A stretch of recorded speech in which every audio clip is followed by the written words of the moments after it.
In this episode, we move from detecting unauthorized software to actively preventing it from running in the first place. Detection reduces exposure time, but prevention reduces exposure altogether. The CIS Controls V8 emphasize that mature environments do not rely solely on identifying bad activity after it begins. Instead, they define what is allowed and block what is not explicitly approved. This approach is commonly described as allowlisting logic.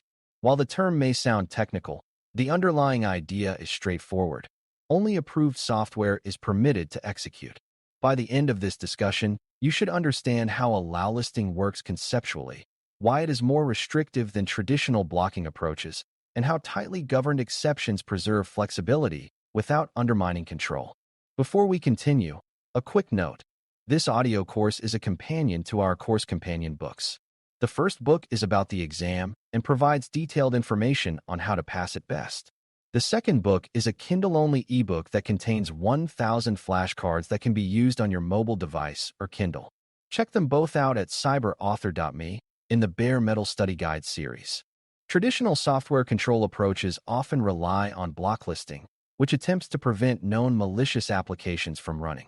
While blocklisting has value, it depends on recognizing bad software in advance. New or modified malicious programs can bypass blocklists if they are not yet identified. Allowlisting reverses the logic. Instead of asking what should be blocked, it asks what is explicitly permitted. If a program is not on the approved list, it does not execute. This shift dramatically reduces attack surface because unknown or unauthorized software is denied by default.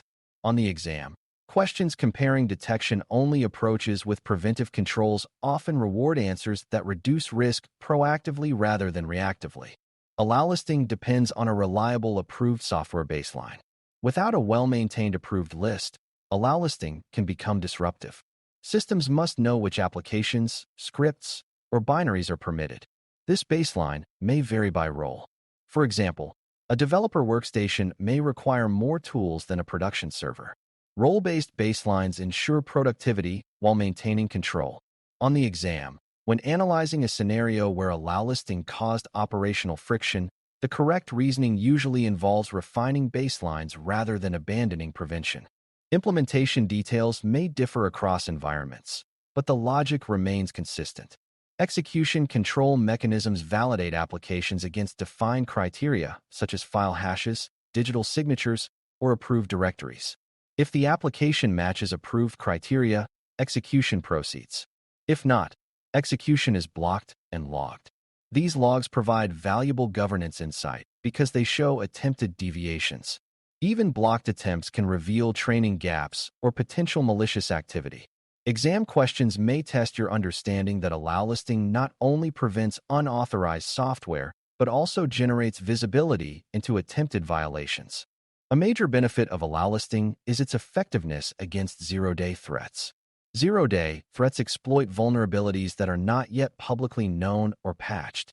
Because allowlisting focuses on known good software rather than known bad software, it can prevent execution of newly created malicious tools that would bypass signature-based detection. This does not eliminate the need for patching or monitoring, but it adds a protective layer. On the exam, when evaluating layered defenses, allowlisting often represents a strong preventive measure that complements other safeguards.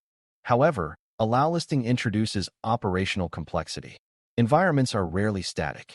New business applications, updates, and configuration changes occur regularly. Without governance, allowlists can become outdated or overly restrictive. That is why tightly governed exception processes are critical. Exceptions allow temporary or justified deviations from standard baselines. For example, a specialized research tool may be necessary for a limited time. Rather than permanently weakening the baseline, governance permits the tool through a documented and reviewed exception. On the exam, mature governance answers typically include defined exception workflows rather than informal overrides. Exception governance requires clear documentation, risk assessment, approval authority, and expiration timelines. An exception should specify why the software is needed, what risks it introduces, what compensating controls are in place, and when it will be reevaluated.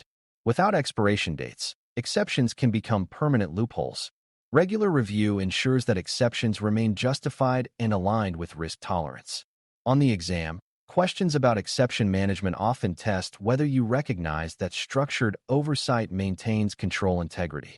Another challenge with allow listing involves updates and version changes. Approved software frequently releases updates, and those updates may alter file signatures or execution attributes. Governance processes must ensure that allow lists are updated promptly to reflect legitimate changes.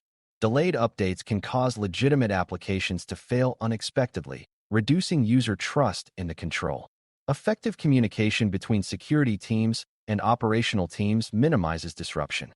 On the exam, scenarios involving blocked legitimate software often require balancing security enforcement with update management discipline. Allow listing also intersects with least privilege principles. Restricting user rights reduces the ability to install or execute unauthorized software. When users lack administrative privileges, the attack surface shrinks. Combined with allow listing, least privilege creates layered prevention. An attacker who compromises a user account faces additional barriers to executing unauthorized code. On the exam, layered control strategies often represent stronger answers than single control solutions. Cloud and containerized environments introduce variations in allow listing logic. Rather than controlling individual executables on a traditional system, organizations may define approved container images or deployment templates. The concept remains the same. Only authorized artifacts are allowed to run. Unauthorized images or workloads are blocked or quarantined. This reinforces the principle that allow listing is adaptable to modern architectures. On the exam, recognizing how the same logic applies across environments demonstrates conceptual understanding rather than tool memorization. Monitoring blocked execution attempts provides governance insight. Repeated attempts to execute unauthorized software may indicate inadequate training, policy misunderstanding, or malicious behavior. Tracking trends in blocked events supports continuous improvement. If a specific tool is frequently requested but blocked, leadership may evaluate whether it should be formally reviewed for approval. This feedback loop connects prevention with business alignment. On the exam, answers that incorporate measurement and reporting often reflect higher maturity. A common misconception is that allow listing is too restrictive for dynamic environments. While it requires planning and coordination, many organizations implement it successfully with role-based flexibility and structured exceptions. The key is governance discipline, not rigid inflexibility. Preventive controls must adapt to business needs while preserving security intent. On the exam, balanced answers that protect core principles while acknowledging operational realities typically score better than extreme positions. Preventing unapproved execution ultimately reduces uncertainty. When only known and reviewed software can run, environments become more predictable. Predictability simplifies monitoring, incident response, and compliance reporting. It also reduces the likelihood that a compromised account can introduce arbitrary tools. In cybersecurity, reducing uncertainty is a powerful risk reduction strategy. Allow listing is one of the clearest expressions of that philosophy. In conclusion, preventing unapproved execution through allow listing logic and tightly governed exceptions strengthens software control maturity. Allow listing shifts from reactive blocking to proactive approval. Baselines define permitted execution, while governance ensures updates and exceptions are managed responsibly. Exception processes provide controlled flexibility without undermining standards. Integrated monitoring and reporting maintain accountability and support improvement. Together, these elements create a disciplined environment where software execution aligns with deliberate authority rather than accidental sprawl. Understanding this preventive framework equips you to interpret exam questions confidently and appreciate how execution control reinforces broader cybersecurity resilience. Thanks for listening. For more audio courses, daily newsletters, and more, please visit baremetalcyber.com.